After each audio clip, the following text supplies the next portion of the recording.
So I think magkaiba din po kasi yung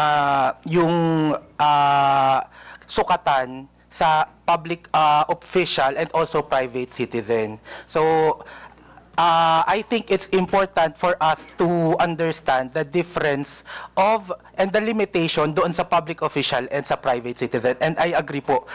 Lahat po ng sinasabi namin sa inyo, because we don't know you personally, are not malicious. It's not personal. It's about your job lang po. Sometimes, Mr. Chair, I'm not onion-skinned. Ayan, kilala ako ni Congressman Glenn. Oh, kaibigan ko yan. I'm not onion-skinned. Ang ibinabagit lamang natin dito is how do we limit this? How do we regulate this? Yun ang aming inaanong batas. How do we regulate this kind of statements? Na masyadong personal to eh. Diba? Hindi ko na nga pinapansin eh. Oo.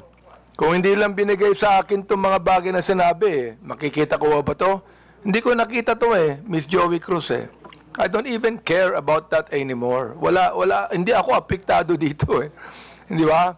The thing is this, kayo makakatulong sa amin for us to be able to craft a better legislation to what? To tell you that the freedom of expression is not absolute. Yun ang nais naming sabihin dito. Oh, so yung the rest of the bloggers, if yes, Attorney Glenn, go ahead. Thank you, Mr. Chair. While we recognize the plenary power of this Congress to enact legislation to limit freedom of speech or expression, I would just like also to exhort the members of Congress, the honorable members of Congress, to remember that the exercise of free speech, I mean, public officials should not be onion-skinned. I know hindi po kayo onion-skinned, Congressman, Honorable Abante.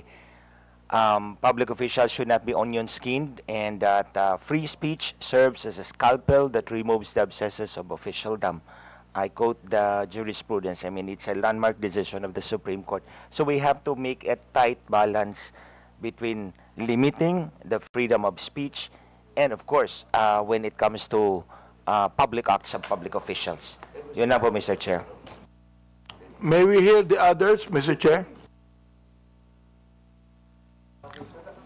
Go ahead.